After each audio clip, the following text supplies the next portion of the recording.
You will hear a number of different recordings, and you will have to answer questions on what you hear. There will be time for you to read the instructions and questions, and you will have a chance to check your work. All the recordings will be played once only. The test is in 4 parts. At the end of the test, you will be given 10 minutes to transfer your answers to the answer sheet. Now turn to Part 1.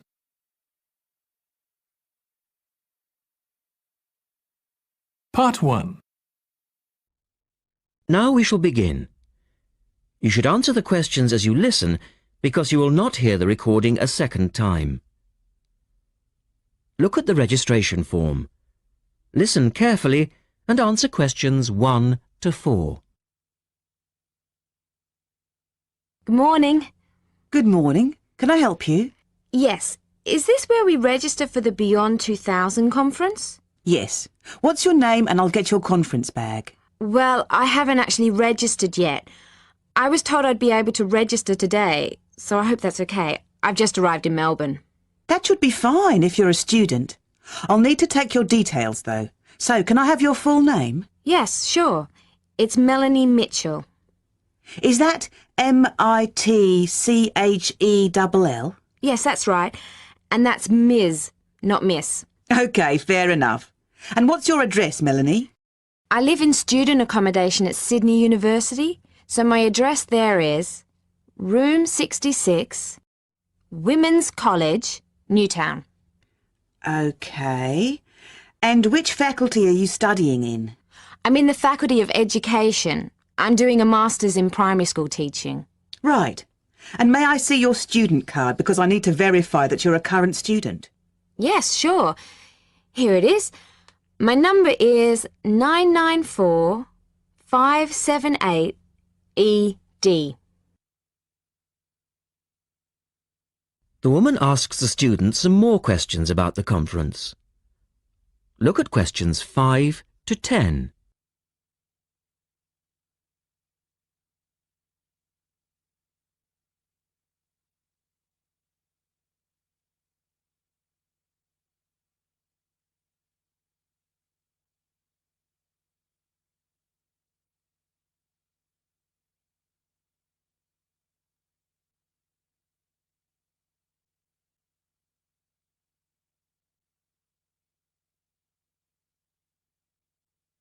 Now listen to their conversation and answer questions 5 to 10. OK. Now, do you want to attend all 3 days? The conference runs from Thursday to Saturday. Yes, I think so, if I can afford it. What does it cost? Well, you're eligible for a student discount, which makes it $15 for a day registration or $40 for the 3 days, though it is possible to register for half a day only. I'll register for all 3 days, please. Good. Now, will you be requiring accommodation while you're here in Melbourne? Yes, I suppose I will. What's available? Well, we have several levels of accommodation. You can share a room with another student for $25 a night. Or you can have your own room but share the bathroom. I believe it's just down the corridor. That's $45. Right. Or you can have a single room with your own bathroom. I don't mind sharing a room. On second thoughts, yes, I do. I'll have my own room, but I'll share the bathroom. Right. Now, the conference fee does not include meals, though you do get tea and coffee in the breaks. Shall I put you down for lunch? That's an extra $10 a day. And there's the conference dinner on Friday night, which is $25. Oh, and what about breakfast? Hang on a minute. It's all starting to sound rather expensive. I'll have the lunch, but not the dinner or breakfast, if that's okay. Perfectly okay. Now, a couple of other things. There are a number of special interest groups organised. They're known as SIGs, and you're asked to nominate your preference. They'll take place on the Friday afternoon and Saturday morning, but they're filling up quickly, which is why you need to nominate now. Right. What are the SIGs? Well, there are 6 altogether. Let's see. On Friday, you have a choice between computers in education or teaching reading skills. Or a session on catering for the gifted child. Oh, they all sound interesting. But technology in the classroom is really my area of interest, rather than reading. So I'll go for that. I can probably read up on the gifted child topic myself. Right. And then the Saturday options are a session on cultural differences, or there's music in the primary curriculum, or you could go to the one on gender issues in the classroom. Wow! Can I go to them all? They all sound fascinating. Afraid not. Well, I'm really interested in how boys and girls behave differently, even when they are very young, so I'd better opt for the third session, even though the cultural differences SIG is probably really interesting too. Right. And the music option would be interesting. And how would you like to pay? We accept most credit cards or bank cheques, but not personal cheques, I'm afraid. Been caught out too often before. And cash, of course. We never say no to cash. I'll have to put it on my card because I don't have enough cash on me right now. That's fine. Enjoy your time here with us in Melbourne.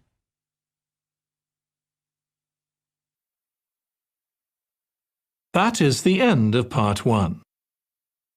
You now have 1 minute to check your answers to part 1.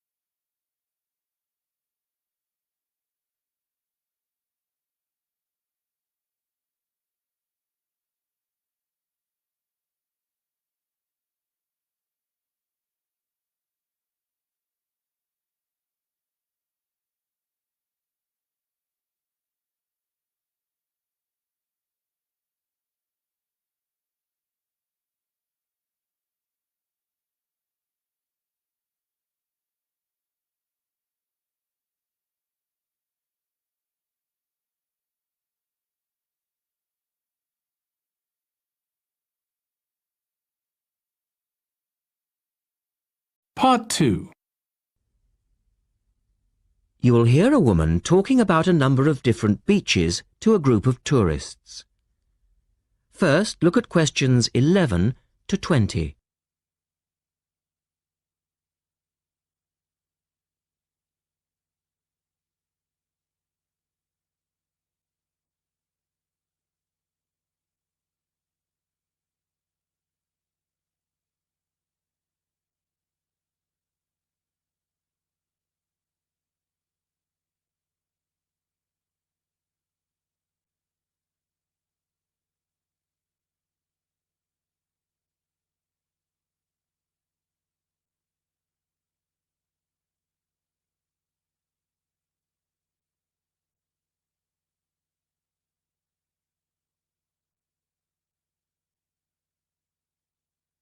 As you listen, answer questions 11 to 20.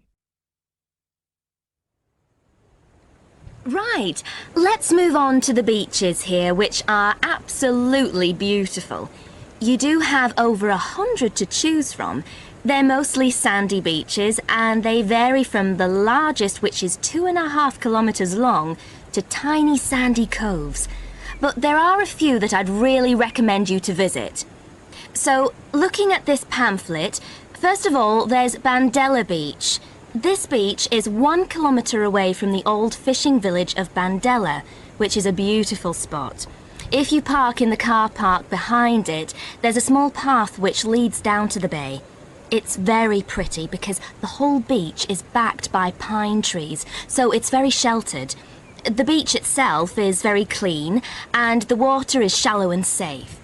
That, together with the soft sand, make it an ideal beach for children and non-swimmers. A little further round the coast, again to the east, in the eastern corner of the island, is the spectacular Palata Beach, which is basically a long inlet. The land around this beach is marshland. It's all marsh, and there's a stream which winds through it, and the stream goes into the sea. And the beach has lovely pale gold sand. Access to this beach is quite tricky, and not for the less energetic. You have to go down a long flight of steps, 190 to be exact. But you'll be relieved to know that there's also a road which winds down to a car parking area.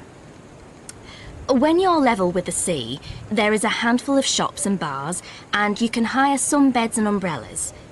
Continuing round the island, just past the tip of Calne, is the next beach I'd suggest you visit, and this is Sanget.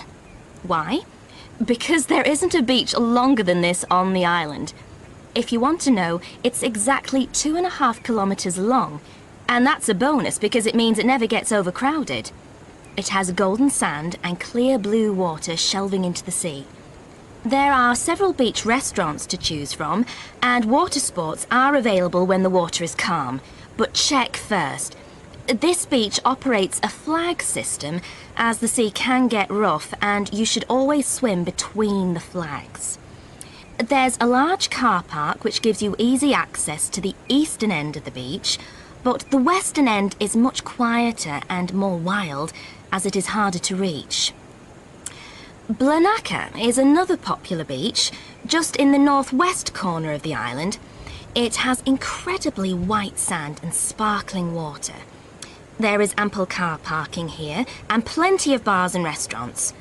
Blanaka has white cliffs all around it, and for those of you who'd like a little more to do than just lazing on the beach, there are caves here which you can explore in the cliffs, and you can also dive into the water from rock platforms along the side of the cove. Well, my final recommendation for today is Disador. Now, this beach isn't quite as easy to get to as the others I've talked about. It's quite a remote little beach, tucked away here next to Blanaka. You can reach Disador by a steep slope which goes over some sandbanks. The beach itself is small and pretty, with reddish-coloured sand and some stony areas on its eastern side. Despite being quite small, the bathing is good, and you can also go fishing here from the rocks at either side. It's a good idea to take some food and drink with you if you decide to go here, as there's only one little bar which isn't always open. So, that should give you plenty of ideas to choose from over the next 2 weeks, and if you have any further questions...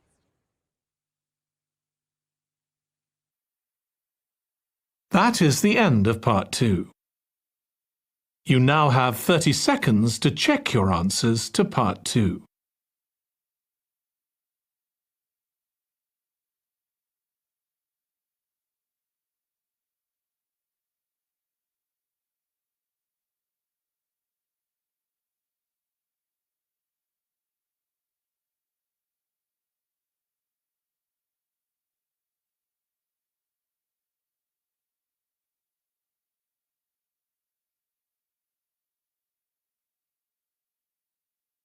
Part 3.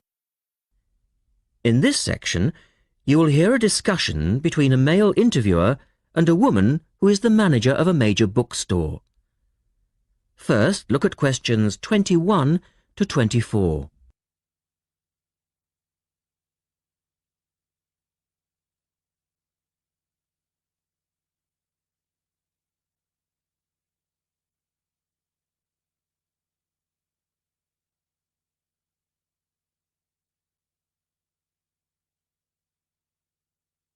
Now listen to their conversation and answer questions 21 to 24. The start of a new academic year is a challenge for booksellers. Lee Rogers talks to one major bookstore manager. Jenny Farrow, you're the manager of Dalton Books, and you sell an awful lot of books to students, don't you? Yes, we do. How do you manage to make sure that you're going to have the books students need when all the new courses begin? Basically, we make preparations long before they arrive. Like all other major book retailers, we have a database of information, and using that, we contact course conveners in May and ask them to send us their book lists. How many books are we talking about? For one course? Yes, as an example. An average course requires about 30 books. We ask lecturers to indicate whether a book is what we call essential reading. You know, the students simply have to get it, or whether it's what they would term recommended reading, or whether it's just a supplementary text that they tend to refer to as background reading. What about predicted buyers? It's not a perfect system, unfortunately. If a lecturer tells us that he expects us to sell 100 copies of a book, we know that we could actually sell anything from 50 to 150. That's why in practice, when it comes to ordering, it's a lot safer to go by the previous year's sales figures, if that's possible, of course, if we've sold the book before. We also build other factors into the equation, including the type of course that the books are for, the student's year group, and a measure of our own judgment. And these criteria make a fairly accurate guide? As accurate as we can be, yes.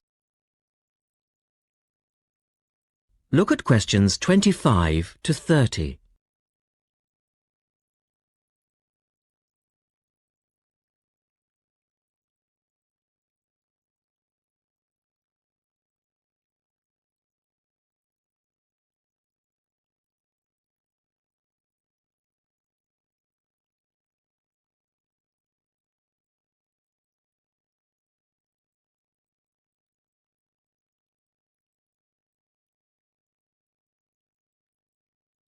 Listen carefully and answer questions 25 to 30. What about the publishers? Do they take an active role in promoting new books? Certainly. The academic and professional publishing market is worth about £700 million a year, so publishers go to some lengths to make sure their books are known. The standard procedure they use is to mail out catalogues to lecturers or colleges and universities. That's been the main form of promotion for years. Now, of course, they can also post details of new or revised works on websites. Some even go so far as writing individual letters to the appropriate lecturers in order to let them know what's coming up. The lecturers then contact you if they're interested? That's right. The publishers send us, the booksellers, inspection copies. Lecturers can then get a free copy and decide whether it's going to be suitable for their course. And how does it work with the students? What are they looking for and who helps them most? I think lecturers are best placed to understand the students' needs. Often the critical issue is what represents value for money for students. This is more important than price per se. Do students actually buy books before they start the course? Apparently, a large proportion of students wait to see what they need. Students have a firm idea of what constitutes a good book, so they tend to give themselves time to look at all the options before making a choice. They tend to go for books that are clear and easy to use. Often, the texts that their lecturers recommend turn out to be too academic and remain here on our shelves. Well, that was Jenny Farrow. And our guest tomorrow will be... That is the end of part 3. You now have 30 seconds to check your answers to part 3.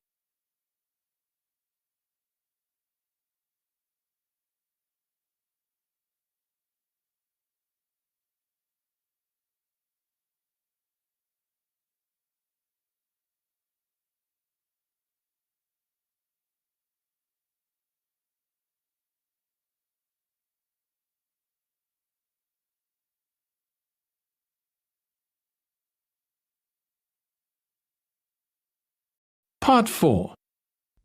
You will hear Rebecca Bramwell, an artist and illustrator, giving advice on how to get your first job or commission as an artist. First, you have some time to look at questions 31 to 35.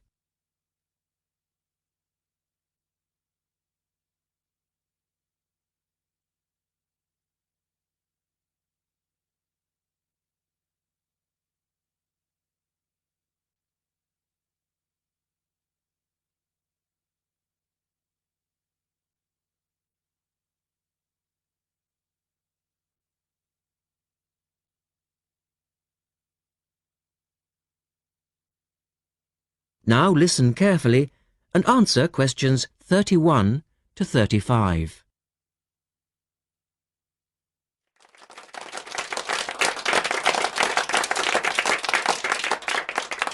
I'd like to introduce Rebecca Bramwell, an artist and illustrator who has come along today to talk to you all about getting your first job or commission as an artist. Over to you, Rebecca. Thank you for inviting me. I remember when I graduated back in 1983, I was very excited about getting my first commission. My degree was in fine art, and I'd worked long and hard to get it. I was an enthusiastic student, and I never found it difficult to find the incentive to paint. I think as a student you're pushed along by fellow students and tutors, and the driving force is there. However, when you leave college, you find yourself saying things like, "I'll have one more cup of coffee and then I'll sit down to work." I hate to admit it, but I say it myself. Suddenly, it isn't finding the inspiration or getting the right paper that's a problem. It's you. In my view, there are a number of reasons why this happens. It's a real challenge making a decent living as a new artist. You have to find a market for your work. Often you work freelance and need to take samples or portfolios of your work from place to place. These experiences are common to a lot of professional people. But artists also have to bare their souls to the world, in a way. More than anything, they want praise. If people don't like what they create, then it can be a very emotional and upsetting experience hearing them say this. I began to realise that these problems were preventing me from having a career in art, and so I decided to experiment. I was a painter, but I started to dabble in illustration, drawing pictures for books, cards, and this offered me the opportunity to become more emotionally detached from my work. I was no longer producing images from the heart, but developing images for a specified subject, taking a more practical approach. I began to develop a collection of my illustrations, which I put into a portfolio and started to carry around with me to show prospective clients and employers. But it was still tricky because publishers, for example, want to know that your drawings will reproduce well in a book. But without having had any work published, it's hard to prove this. Having a wonderful portfolio or a collection of original artwork is, of course, a first step. But what most potential clients would like to see is printed artwork, and without this evidence, they tend to hold back still when it comes to offering a contract. Look at questions 36 to 40.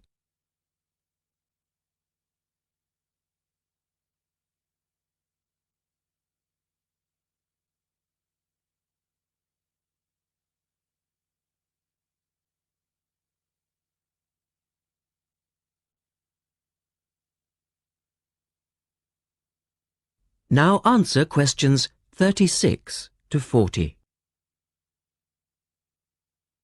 Well, I overcame this problem in two ways. And I suppose this is my advice to you on preparing your portfolio of your best work. The first way was by submitting my work for a competition. And the one I chose was for a horoscope design and was sponsored by a top women's magazine. There are a few of these competitions each year, and they offer new illustrators an opportunity to showcase their work. The other approach I took was to design and print some mock-up pages of a book. In other words, I placed some of my illustrations next to some text in order to demonstrate how my work would look when it was printed. Perhaps I was lucky in that I had taken a degree that provided me with all-round creative skills so that I could vary my style and wasn't limited to a certain technique. Now, I think that is important. The art world and many other creative fields do try to pigeonhole people into snug boxes with an accompanying label. Now, I think you should try to resist this if you feel it happening to you. If you don't, you'll find it difficult to have new work accepted if you try to develop your style at a later stage in your career. Nevertheless, when you start out, and particularly when you're going for an interview, it's important not to confuse people by having a lot of different examples in your portfolio. One remedy for this is to separate your work into distinct categories. In my case, I did this by dividing my design-inspired illustrations from my paintings. It's then easier to analyse the market suited to each portfolio, such as magazines, book jackets, CD covers, etc. Working under two names is also useful, as it clarifies the different approaches and offers a distinction between them. I think it's been hard for artists to be recognised in anything other than the pigeonholes that they've been placed in. Luckily, these barriers are slowly being demolished. So I really do wish you all the very...